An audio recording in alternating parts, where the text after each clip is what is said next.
मतदान में धांधली वाले मोर्चे पर ट्रंप का अमेरिका बिहार बन गया। ये बड़ी दिलचस्प खबर है, सुनकर आपको आश्चर्य होगा, लेकिन ये सच है। ट्रंप का अमेरिका कैसे बिहार बन गया, अब हम आपको ये बताते हैं। मित्रों, एसआईआर को लेकर जब देश में सवाल उठाए जा रहे थे, तब बिहार से एक खबर आई थी। हमने इसकी जानकारी भी आपको दी थी। खबर यह थी कि पटना के मसौड़ी में एक कुत्ते के नाम पर आवासीय प्रमाण पत्र जारी कर दिया गया। सर्टिफिकेट में नाम डॉग बाबू लिखा गया था, पिता का नाम कुत्ता बाबू दर्ज था। बिहार में तो कुत्ते के नाम पर एक सर्टिफिकेट बनवाया गया, लेकिन ट्रंप के अमेरिका में जो हुआ वो आपको और ज्यादा हैरान कर देगा। अमेरिका में 62 साल की लॉरा ली यूरेक्स ने अपने कुत्ते को बतौर वोटर दर्ज कराया।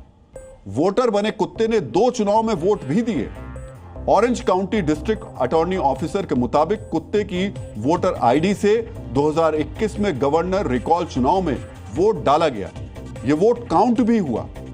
2022 में प्राइमरी चुनाव में भी वोट डाला गया, लेकिन इस बार वोट खारिज हो गया, यानी एक बार यह वोट वैलिड रहा। वोटिंग के लिए दोनों बार मेल इन वैलिड का इस्तेमाल किया गया। 2024 में यूरेक्स ने खुद वोटर रजिस्ट्रार ऑफिस को जानकारी दी कि उसने अपने कुत्ते को बतौर वोटर रजिस्टर किया है। इस फर्जीवाड़े के खुलासे के बाद यूरेक्स पर फर्जी दस्तावेज बनाने, गलत तरीके से वोट डलवाने, नॉन एग्जिस्टिंग व्यक्ति का वोट रजिस्टर कराने जैसे 5 आरोप में केस दर्ज किए गए।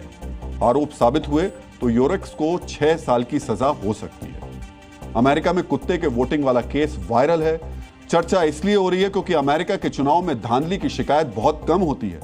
ब्रेनन सेंटर फॉर जस्टिस की रिपोर्ट के मुताबिक अमेरिका में वोटिंग फ्रॉड की दर 0.0003% के करीब है।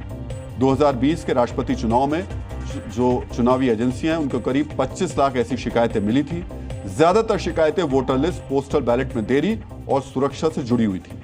वोटिंग में धांधली की शिकायतें बहुत ही कम थी।